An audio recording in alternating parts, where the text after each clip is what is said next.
Hey folks, so I don't have a lot of time to talk about this, but we have something very exciting. It's our Halloween event. It's our Halloween event. We are thrilled to announce Homecoming Horror at the Rhyolite Gallery.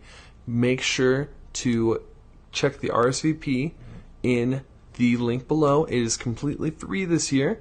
We're going to have some fun things, local movies, some costume contest fun, and we are going to premiere some fun new things from Filmhound. It's called Homecoming after all. They're at the Rhyolite Gallery, October 29th from 6 to 10 p.m. So come on down, have fun with us, have some spooky drinks, and get into the Halloween spirit. It's going to be a blast. Happy Wednesday, folks. It is October 5th. It is the official start of spooky season in Colorado, unless you're like me and you've had all of your Halloween stuff up since July. But that's okay because we have very exciting things going on all throughout the month, including this weekend, the Dickens Horror Film Festival. Have you ever been to Longmont, Colorado? No? Congratulations. This is the perfect opportunity for you to go experience a one-day horror film festival. Tickets are still available as of this recording. It's a one-day event, and you got to go to the link below and check it out. If you haven't formulated your spooky little weekend plans, this is the time to start formulating all of the little things that are going to go on for your Halloween, which can start anytime you want, which is perfect because we have some very, very special guests here today with us. Some would say they're fantastic, but only because I like them. If you might not like them so much, you might call them horrible, monstrous. You might not even consider them people. You might call them horrible little things. That's why we have Maddie and Eric here with me from the Horrible Things Film Club. Hello. Hello. Hello. What an intro. Thank you. And I did it all in one breath. Yeah. So tell me about yourself. Tell me what the Horrible Film Club is all about and why everyone in Denver is so scared of you. Yeah. Yeah. As they should be, honestly. My name's Eric. This is Maddie, as you introduced us earlier. But we're really big fans of horror films. And back in July of 2021, we started a film club called the Horrible Things Film Club. It kind of came out of a space we were kind of like hanging out at, like kind of dissipating, and us wanting to kind of have our own place where we could control the environment, make sure that everybody was happy and comfortable, and cultivate a community. So really, the whole idea behind what we do is we get people together to watch horror movies. We love horror movies. We love making horror movies. So it's a film club for people who are just like, hey, I like to watch movies and it'd be cool to do that with other people.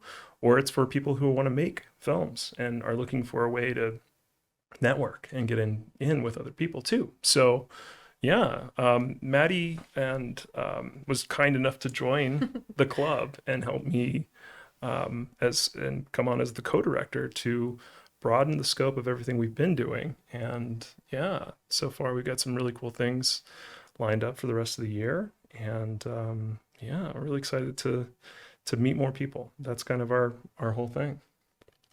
It's just such a fantastic community that we've been able to start. I have made countless projects now with people that we've met through Horrible Things and the various branchings off of Horrible Things. It's kind of a community where one person is in this club and they have a friend who does this, who might want to jump on board to do makeup or to do costuming, or they have a spooky cabin in the woods that we can shoot in. So that's been a really fun thing for me to be able to do as both a filmmaker and someone who just loves talking about movies. Yeah.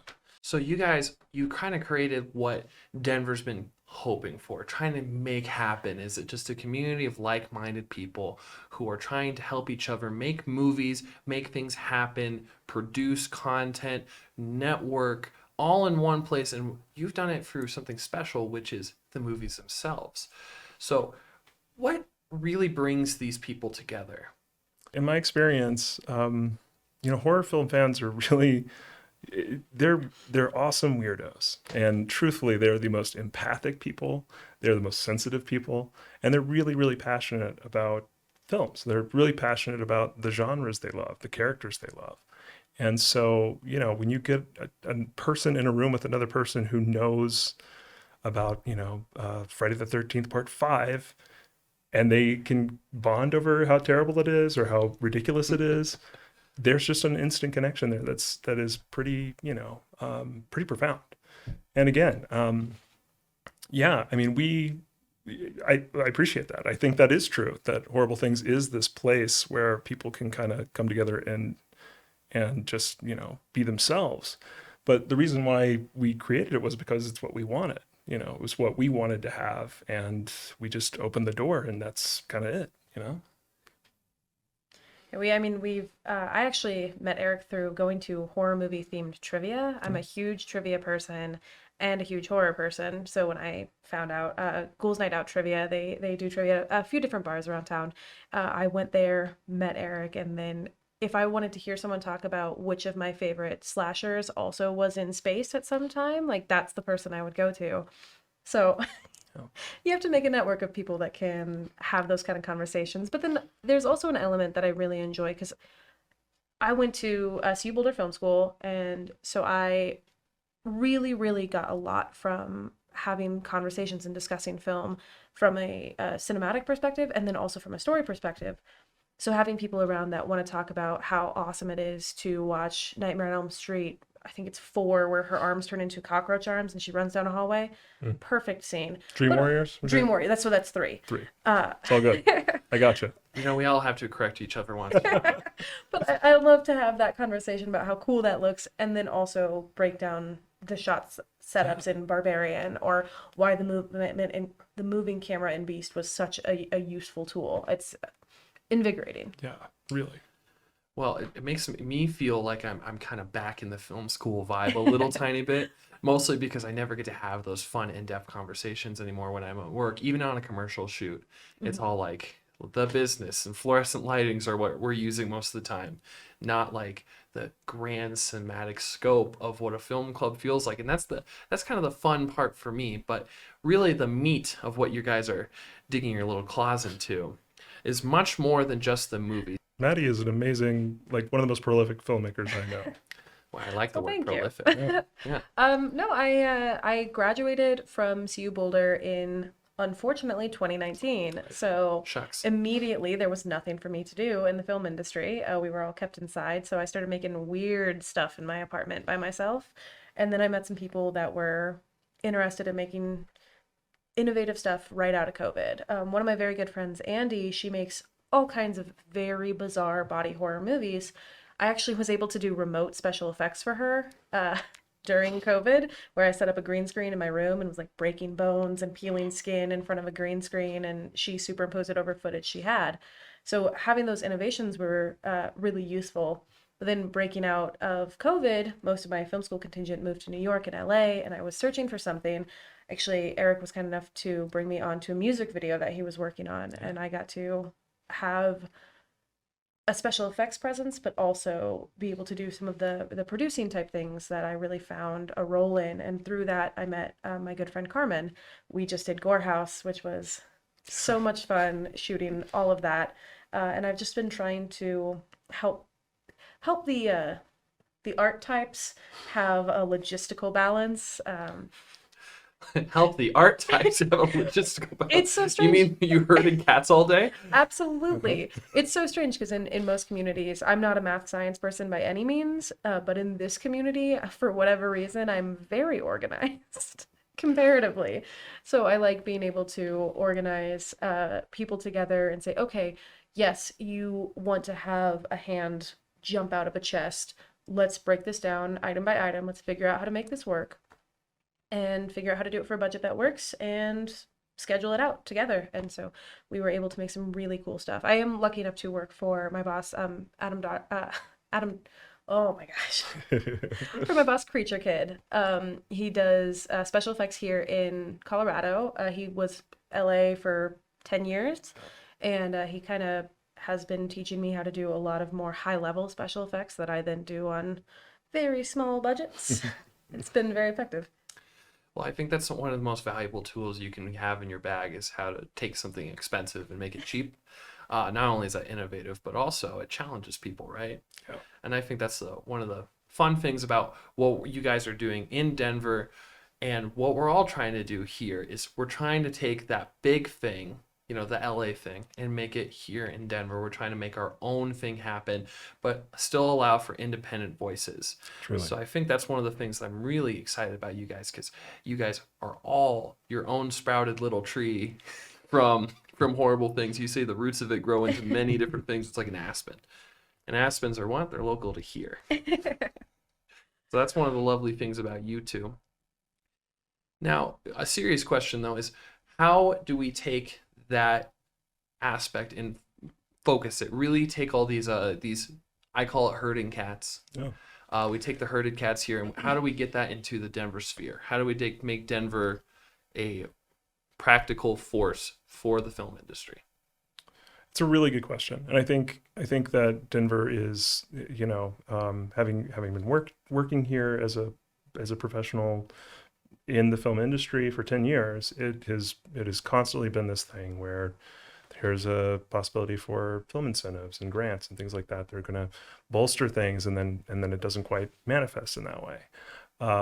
So I mean, I think my gut instinct is we just keep going. Technology has allowed us, I mean, and we kind of maybe had a little bit of a knee-jerk reaction with technology democratizing filmmaking. But now I think people are actually kind of getting back into this idea of there's a craft to this. There's a way to do this. There's artistry that can be made. And so I think the best course of action we can take is really just, like you said, if we afford people the opportunity to try and do something unique, eventually it'll get seen. I mean, that's the thing. Horror films, like I was listening to a podcast, and it was Zach Kreger, who was the director of Barbarian, and he was talking about like a good horror film will be seen. Doesn't matter. Like if it gets made and it gets put on a shelf for 10 years, if it's good, people will find it, And so I think really the opportunity that we have right now is that there is just so many people with so many interesting ideas, and there is such a wealth of talent. And again, maybe we're a stepping stone for somebody to move to LA. Maybe we're just going to get an opportunity to play with these people in that space for a little while. And that's totally cool. But I think there is a core group of people who I think Denver's their home, and there's interesting stories to be told about that. That's actually something we've been talking about is as an original piece, there's a lot of history of like regional horror films. Like there's not a regional Denver horror film as far as I can tell, as far as I can know. Can you think of any? Did you know the Beaver movie, the one with the beaver zombies? Zombievers. Zombievers. Yeah. Was that here? That was filmed partly here. Okay, fair enough. There's also Cannibal, the musical. Well, of Ding, course, ding, ding. of Yeah. course. Yeah. But the idea of like doing something that's about Denver, you know what I mean? That sounds really fun to me. So we're kind of, kicking a couple ideas around. I think that has so much innovation possibility wise that we haven't really seen before, because most Colorado horror films are in the woods or in the frontier, like Ravenous style movies. Oh, mine Which- certainly is. Which I enjoy. Ravenous is a fantastic movie. I love Cannibal the musical. Alumni of CU. Right.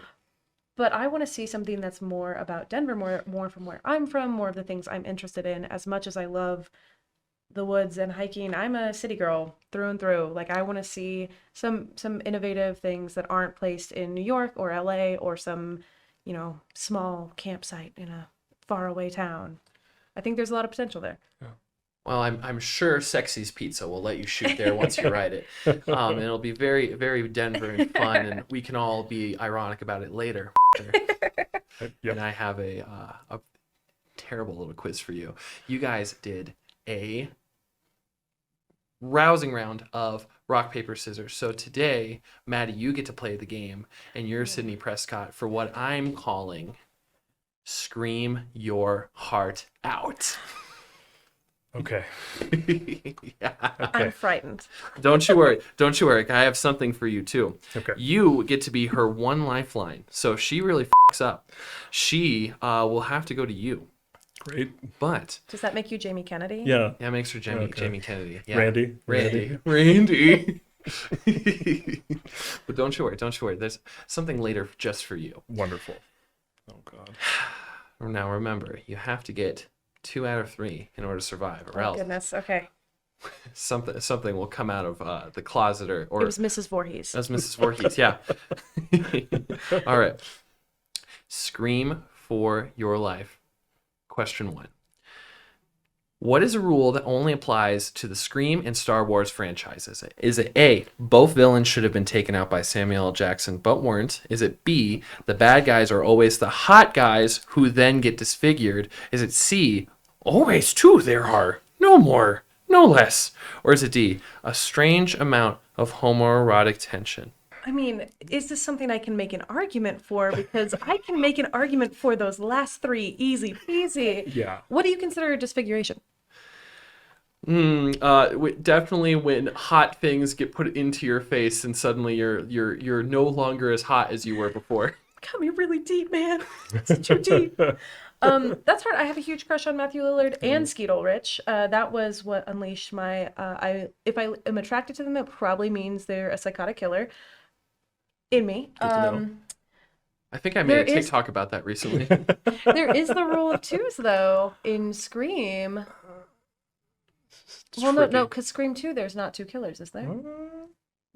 Nope. Scream 3. Okay. I'm This gonna is use. tough, man. I'm Well gonna use done. my lifeline. I've eliminated answer 1 and 4 Yeah. because Scream 4 and 5, featuring Kyle Gallner, Yeah. there's not the same amount of homoerotic tension as there was in the original Scream. Yeah. And again, Most certainly not. Kevin Williamson also didn't write that one. that answers a lot of things. And So- honestly, it's a subjective thing. The level of homoerotic attention. I think it's there. I think you just have to notice it. I think it's B. You think it's B? I think it's the hot. I think it's hotties getting hotted. I guess that does make sense. B is my inclination, except my crushes in Star Wars are not the bad guys. They're Ewan McGregor. It's just Ewan McGregor. But also, like, It's always just you and McGregor. Well, yeah. but like Snoke was never a hot guy, No. and he is no. a bad guy. I guess I'm thinking too broadly. I think B. I think B is what we're gonna go with. You'd be correct because of the technicality. Always 2 there are. Scream 2 breaks that rule. And Star Wars also breaks that rule because there's consistently 3. Yeah. Gotcha. They always break that rule. That is a stupid rule for Star Wars to have. So it's actually B because what is it when Kylo Ren runs the lightsaber In through his face, Snoke? Yeah, that is a disfigurement. Disfigurement. So you're saying that Snoke is a hot guy? Is what you're saying? You're Well, telling me? you know, to each their own. You know what? Some people think that Anthony Perkins, when he puts on the wig, is the hot part. So you know what? Fair enough. Fair enough. Okay, you did that with a palm. So now you have to answer just one more question right. Okay. Okay. Scream was supposed to be called something else, but the original title eventually went to another movie. What was the original title? Is it A, Stab, the movie within a movie, B, Fast Times at Ridgemont High, C, Scary Movie, or D, Not Another Teen Movie? Fast Times at Ridgemont High. I would love to see a Fast Times featuring a killer. That would be amazing. Just Sean Penn getting stabbed. Incredible. I think he deserves it. The third one was that was Scary Movie, and then the fourth was was Scary Not Another Movie. Teen Movie. Not Another Teen Teen Movie was 2004. Scream was 1996. It's got to be Scary Movie. You are correct. It's Scary Movie. And here's the part that's really going to drive you mad. It's because the real villains in this story are the Weinstein brothers. They're the 2 villains in this story. So that is why they own both properties, Scream and Scary Movie. So when Kevin Williamson's his original title was ScaryMovie, they're like, no, that's fucking stupid. And then they applied it to what? The spoof of the own movie they were making. It's Classic. I mean, I do not care for the Scary Movie franchise, and that's why Scream 5, even though Yeah. it has Kyle Gallner, Mm-hmm. it's just it seems like Scary Movie to me. It doesn't seem like a Scream Interesting. movie. Hot takes abound. Hot takes. I did enjoy Scream 5, but Did you? because the whole purpose of Scream is that it's meta, right? So what's more meta than being meta is talking about how meta something originally See, was. that one made it too parody for me. That's why it felt like Scary Movie rather than a Scream movie. Scream to me has always been self-referential, but not straight up parody. It walks that line real hard. You're absolutely right. You're absolutely right. Now, here's a question that really brings reality back in. All right. Okay. Scream was very good for the caller ID business. Exactly how good was it for sales of caller ID? Did it double the sales of caller ID, triple the sales of caller ID, quadruple the sales of caller ID, or did it do it tenfold? Was it tenfold for caller ID? Wow, bringing capitalism into horror movies. My nightmare. Oh, I'm going big bucks. I'm going tenfold. Yeah. It had Because to also have. at 96, like that's really when tech started to boom for phones. Oh yeah. So I'm going tenfold. You'd actually be wrong. It only tripled. I did that to trick you. That's unfortunate. Devious. Devious. B for 2. Well, that's okay. You did this 2 out of 3. You survived with a few cuts and bruises, which Sidney Prescott would have done too. So congratulations, Maddie. You have passed Scream for your life. Love it. So if you're just joining us, folks, we have some exciting people from the Horrible Films fan club. We'll be right back with even more devious things. Hey folks, so I don't have a lot of time to talk about this, but we have something very exciting. It's our Halloween event. We are thrilled to announce Homecoming Horror at the Riley Gallery. Make sure to check the RSVP in the link below. It is completely free this year. We're going to have some fun things, local movies, some costume contest fun, and we are going to premiere some fun new things from Filmhound. It's called Homecoming after all. They're at the Riley Gallery, October 29th from 6 to 10 p.m. So come on down, have fun with us, have some spooky drinks, and get into the Halloween spirit. It's going to be a blast. Welcome back. It's so good to see you all again in this place where I've gathered you to talk about horrible, devious little things, including the Horrible Things Film Club, which I totally up, by the way. I'm so sorry to my guests because I said the Horrible Film Club, which is the worst. This is such high school shit right there. Everybody has an off day, but that was a little rough. Your self-esteem must be so low based on if they can get the name right. That's so terrible. Yeah, I mean, it really set ourselves up for failure there. One off step, and we were literally the worst thing you can imagine. But we have fun. Well, fun is exactly what you do guys have. So tell me, you guys are stepping it up a little bit. You could say that it's your coming out period this Halloween. So what are some of the things that people in Denver, people around, should get excited about? We got a lot of things in the works. I mean, we're building upon the programs we've been doing for the last year, which were the sneak previews, which is we get the opportunity to take people to see theatrically released movies a couple days before they've been released, which is so much fun to do. And then when you get to do it with a group of people and go talk about it afterwards, it's like essential. Nothing is worse than seeing a great movie that you can't spoil for others. Like, it is golden handcuffs. So still, we kicked off Secret Cinema, which is kind of our micro cinema little deal where we do it on our own secret location. And if you're a member or you're interested, you can you'll get that address and you can come check it out. But we're also working on quite a bit of new content. We're going to bolster our YouTube page, and we'll have lots of different things. We're going to be doing reviews of physical media, which we all love. We think we're big fans of like great 4K UHD stuff. Like that's a really exciting thing that is now readily available for everybody's homes. And deep dive reviews of movies, spoiler casts, things like that kind of work in that space. Maddie, what else are we working on? Oh, my favorite of the things that we have been talking about and doing is our kid-friendly version of Horrible Things. We're pitching it called Spooky Stuff. that has a more fun but spooky atmosphere to it. I, as a child, was we'll call it strange and unusual. So we're gonna have some kid-friendly content, and that would be more during like weekend mornings kind of thing, rather than the late night cretins we normally are. Correct. Yeah. So you're saying you're gonna fashion your own island of misfit toys and show them Coraline and make sure everyone feels included and okay. I'm all down for that. That's what Denver's about. Yeah. I like it. I like it. But I even like what you guys said about physical media. You guys actually brought me a present. Yes, Yeah. we did. You know how to endear me to my heart. You guys bought me a present. So you guys bought me. Now, what is this? What is this, folks? This is the Horrible Things prize pack. A prize pack. Yeah. So what might be included in a prize pack? Oh my goodness, so many things. Oh my. We're both big fans of scouring thrift stores and pawn shops and trying to Yep. find stuff, and or a great company maybe has a big sale, so we just shell out a bunch to get a bunch of weird random movies and things like that.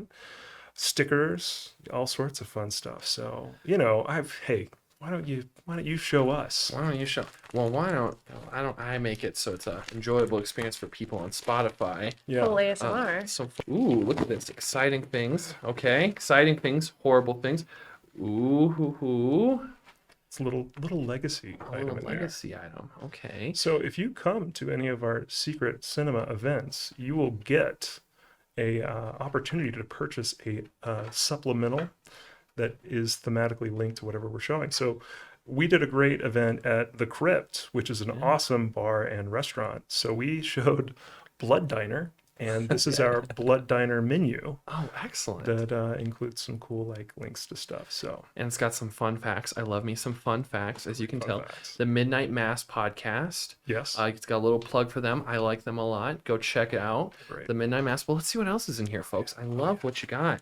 So let's see here. Oh, Le Mort dans le Filet. I love Le Foot.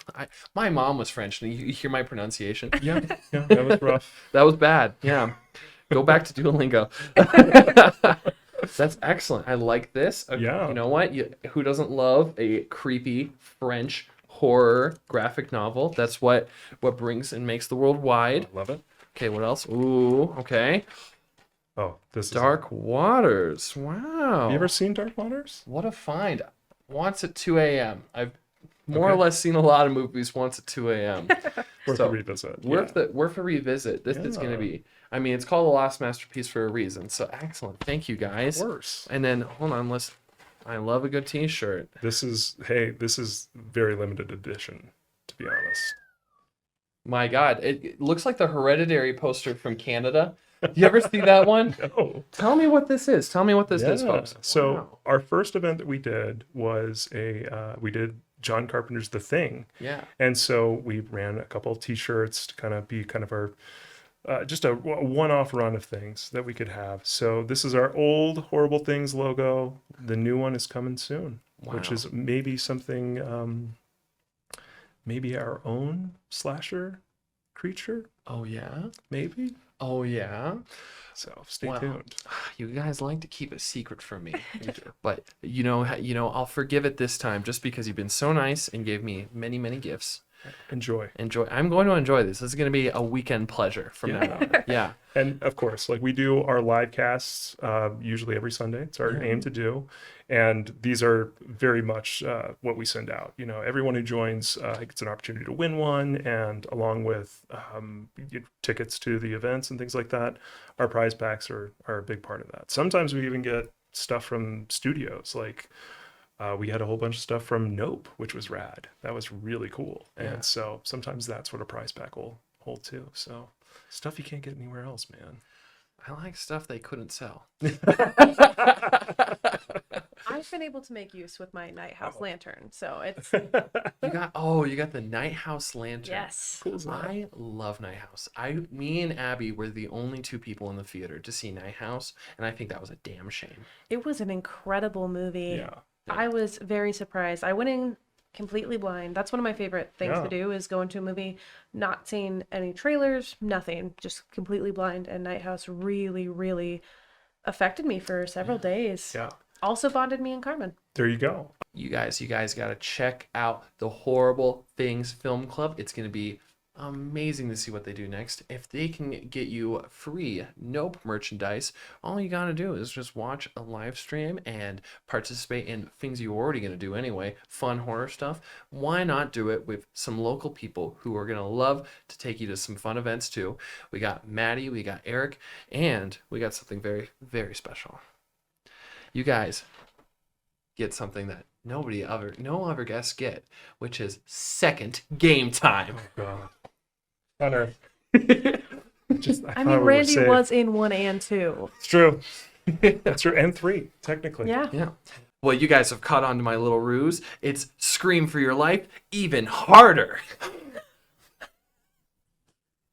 Thank you. I really appreciate that. So, Eric, you played Randy in the last time we did this. Great. But now, because Maddie's in demand, we have to change around her shooting schedule. So this time you'll be filling in for the role of Sydney Prescott, playing Scream's main target, and you'll be answering the trivia questions. Great. So, Do I get to be Gail Weathers now?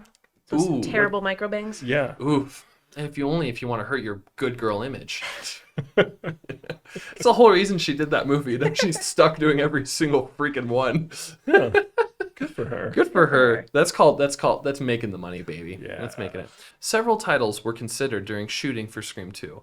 Which of the following was not one of the titles from which would become Scream 2? Was it A, Scream Louder? Was it B, Scream Again? Was it C, Scream the sequel? Or was it D, Scream Your Heart Out? That's awesome. Great questions. I have no idea. Man. I'm going to say, okay, Scream the sequel would have been perfect. Like, okay, the best sequel title of all time is The House 2, The Second Story. It's a pun. It's great. I think that would have been like, Scream the sequel sounds like too good to not have been considered. Yes, that's what we're doing here, right? Of course, Okay. it's the one that would have not been considered. So you have to pick the hokey one. the one that I chose. That would have been like, that's the title I would have picked for it. Would 100% is what I'm trying to tell you. Okay. So Scream Your Heart Out. So it's A, Scream Louder. Is it B, Scream Again? Is it C, Scream the sequel? Or is it D, Scream Your Heart Out? I'm gonna say it's Scream Your Heart Out. You are absolutely correct. It is D, Scream Your Heart Out. Yeah. That they actively tried to make it Scream the sequel. Scream the sequel sounds awesome. Okay, what is the new one gonna be called? I don't know, Scream 6 or some stupid. But it's Scream 5, I think, was just called Scream. Yeah, it was just called Scream. Yeah. They just stole the title. okay. So you have to remember here, they're getting so meta. They're starting to fall down a pit They're here. just going to start spelling it wrong. Yeah. Well, isn't that what they did with Scream 4? Well, they had Instead a of 4 instead of an A. Oh, Yeah. wow. This they're going to do SCREEM. Scrim. Scrim. Well, that makes sense. It makes sense in a way. Please stop doing that. All right. Okay. Question number 2. Due to the success of the first Scream movie, what 2 movies shifted their opening dates to not be pitted against Scream 2? Due to the success of Scream 1, 2 movies changed their entire release schedule to not be against Scream 2. This is in December of 1997. So which 2 movies was this? Was it A, Titanic and Twister? Was it B, Twister and Tomorrow Never Dies? Was it C, Titanic and Tomorrow Never Dies? Or is it D, Good Will Hunting and Austin Powers International Man of Mystery? Oh, that's amazing. Okay.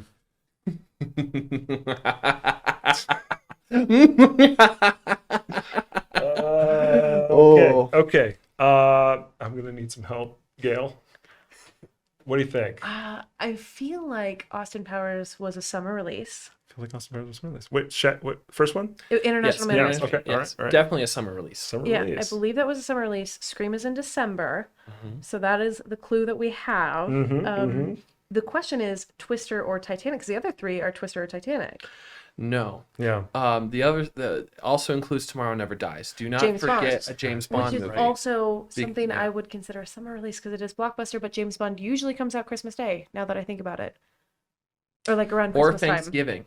Or Thanksgiving. So It might be Tomorrow Never Dies. You remember when Twister came out? In the summer. So it's not Twister. So I want you to know this is the best pleasure I've had all day. Is Great. watching you dangle. I'm learning a lot about you, Hunter. So we can eliminate the Tomorrow Never Dies. Titanic and Tomorrow Never Dies came out in December. I believe so. Okay, let's go with that one. You're absolutely correct. They changed the release schedule for Tomorrow Never Dies and Titanic Can you because imagine? they were terrified against opening against Scream 2. They should have been. Yeah. That was the right move. I mean, can you imagine if Titanic actually was a flop because it opened against Scream 2? Well, funny enough, they thought Titanic was going to be a flop. Dude, the best day for Titanic was actually its 47th day in theaters because good word of mouth floated Titanic up to the international success it became. Everyone had that song stuck in their head. Exactly. However, Scream was initially a very dangerous move because the first Scream in 1996 came out also in December of 1996. So they pulled the same trick twice with Scream 1 and 2. And they were really concerned because, like, Scream 1 is not doing well on December 19th, and on Christmas Day it didn't do so hot. But the good word of mouth, just like with Titanic, carried it into, like, a blockbuster. You gotta get that word of mouth, man. That's what I'm hearing. That's what Yeah. you're gonna get. Yeah. And that's why we're gonna say good things about the Horrible Things Film Club because you guys have great word of mouth. But around minute 13 in the movie Scream 2, just like in the original film, you will find a reference to what famous film franchise? Is it A, Nightmare on Elm Street? Is it B, Stab? Is it C, The Hills Have Eyes? Or is it D, Big Mama's House? So Stab, I don't believe comes in until the third Scream movie. I think it's the second. Is it I really? think the that's second? Heather I thought- Graham's cameo. Yeah. So it's Jada. Yeah, And- Jada Pinkett Smith and Omar Epps. Oh, that's right. Right. Okay. They opened Scream 2. Because Cotton does the interview, Right. That's which right. brings him back. Okay. Yeah. It's great. It's a great. Great, great sequel. Yeah. Really. And they only had a year to do it. They only had a year to do it. bananas. They filmed it 6 months after the release of the first one, and then released it in theaters exactly like almost a year apart. They made that movie like clockwork, baby. Wow, that's like a real Pearl story. Yeah, it is. Yeah. Oh. Okay. All right. Back to it. Get back to it. As much as I love Martin Lawrence, I just don't see it happening. They might have been friends, Wes Craven and Oh. Martin Lawrence. Who's to say? Famously good friends. No two people would have gotten better than Martin Lawrence and Wes Craven. I'm gonna say it's got to be Nightmare on Elm Street. I think that's what it is. Do you concur? I think we gotta go on this. We gotta take this ship down together if we're gonna. I think so because the Scream is one of my favorite franchises, but Nightmare is my favorite franchise. So I'm thinking that's I'm just Yeah. We're gonna go. it's a with gut instinct. We're going with gut. Well, going with the gut is a great way to survive a Scream movie because it is Nightmare on Elm Street, which is the original franchise that made Wes Craven a household name in horror. So you are absolutely correct. That's how we know we can trust you with all the spooky little things going on in Denver because you're such a genius and an expert. Thank you. Well, folks, thank you for joining us. These two have been spared this time, but will they when we make a movie about my trivia games? Who knows? You just folks remember, no matter where you are, if it's in the depths of some woods where you're getting stabbed to death, or if you're in some other Colorado location they seem to think should be in movies, stop what you're doing, suture yourself up, and watch some local films. And just remember, folks, stay creative, Colorado.